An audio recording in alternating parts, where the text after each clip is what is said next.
So today we're going to be making juicy, tender barbecue turkey tips. Of course, you want to start by cleaning your meat. As you see, I'm going in with my lemon, making sure I'm getting all of that juice out. And then I'll go with some vinegar. And I'll usually pour just like a capful, but I didn't measure it here. Then I'll just cut on the water and let it run, let the bowl fill up, and kind of just, move the meat around, make sure I'm like getting all the little pieces of gook out or whatever it is. And then I usually let it sit so the water can get cloudy, and then rinse it, do it like 3 more times. So once you're done cleaning your meat, we're gonna go ahead and start with our seasonings. So I'm gonna go in with my Sazon packet. For those of you all who are not supporting Goya, definitely substitute it however you see fit. Next, I'm going in with some paprika. As far as I know, paprika doesn't even add any flavor. It's just for color. So, yeah. Then I've got some Ya Mama seasoning. Just add a little kick to it, kind of like a Cajun seasoning. And then I've got some steak seasoning. And as you see, it says Chicago style. That's the only way to do it. The only way. Get a lot. Not a lot, but a decent amount. So I know I don't measure my seasonings. Oh, okay. There's a garlic and herb seasoning. And I like that brand, Kingsford, for this because it gives it kind of like a more barbecue-y like flavor. And then I get some garlic sea salt. You can use regular garlic salt with parsley. Either or is fine.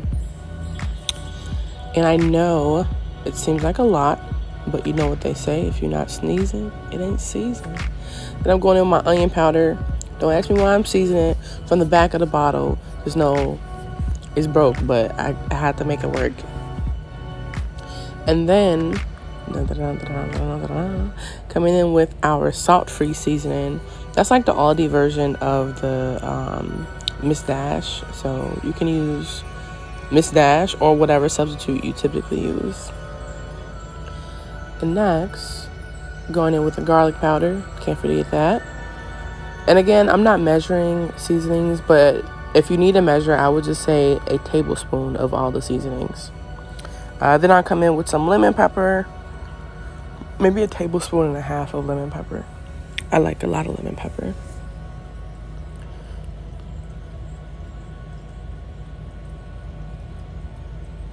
And then I got some Grill Master barbecue seasoning from McCormick.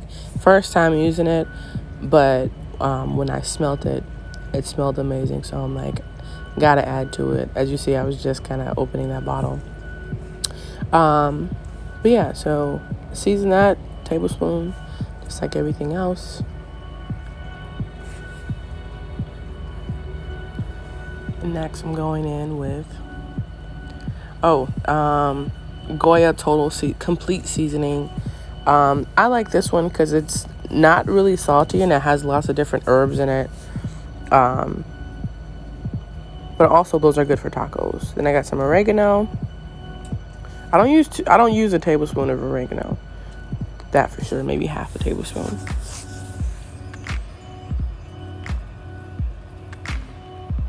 Then I put my gloves on. I don't like the way meat feels with my bare hands.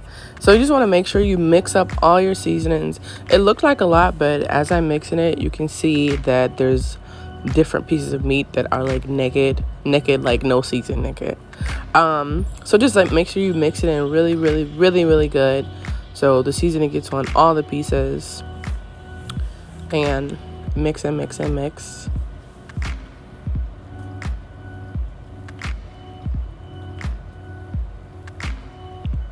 Now, after I finish mixing, I kind of look and see like, okay, is this enough seasoning? Yeah, you got to pick out some of the pieces that are not going to be useful. I think that was just like a bone by itself. Yeah, take my glove off because I don't want to get salmonella or bacteria on my seasonings. And then I'll go back over with my favorite seasonings, and my 2 favorites are steak seasoning and lemon pepper, garlic salt. So yeah, I just go back over, not a tablespoon, just a little bit. And next we're going to go to our pan. I'm going to use 100% grapeseed oil, my favorite. I don't measure that out, but if I had to guess, I'd say 2 tablespoons. And then I do 1 tablespoon stick of butter because, you know, butter kind of gives it that extra flavor. So you're going to go ahead and put your turkey tips or beef tips, whatever you're using, in the pan. And you want to make sure they're kind of like on one side, kind of flat, as flat as possible. And then you just want to, oh, whoops. While that's cooking, go ahead and I'm going to make some barbecue sauce. So I start off with ketchup. Then I go in with some apple cider vinegar. And I'm not making it from scratch, like 100%. So don't come for me. I definitely threw the Sweet Baby Ray's in there. That's my favorite barbecue sauce. I didn't do like honey barbecue or whatever because I'm going to kind of make it the honey barbecue. But plain barbecue Sweet Baby Ray's, I use probably like half the bottle. Then I'm going to go in with some buckwheat honey. So I like buckwheat honey because it has like a darker, stronger taste. It's not as light as normal honey. So I'm going in with that. Again, sorry, I don't measure. I would say maybe a third of a cup. I don't know. Maybe 4 tablespoons. Don't quote me. And then I got 3 cloves of garlic. I love garlic, so I'm going to put that on everything. But I minced the cloves. If you want to use the kind in a jar, that's cool, but no, I'm judging you. And then I'll go in with some white pepper. I just discovered this like 2 weeks ago. It tastes exactly the same as black pepper, just white. So white pepper, some onion powder. Oh, garlic powder. So garlic powder. And then onion powder with my little broken seasoning bottle. I gotta do better with like the seasonings. This is a long time in between. And then of course that Grill Master barbecue. Shake, shake, shake. And then I'll go ahead and just mix it. Mix it up with a whisk. Mix it real good. And then we'll go check on our tips, looking like they're coming along nicely. And really we just want to brown them really good. So probably like 5 minutes on each side. And then you're going to put them in whatever pan you're going to cook it in, because you're going to put it in the oven next. And I poured the sauce over, and then I'm mixing it up. I did get some sauce like splashed all over the place. This process is weird. So I didn't record the rest of everything, but I mixed up the sauce. I put my oven on 350. I put foil on top and put it in there for about 30 minutes, and this is how they look. So good.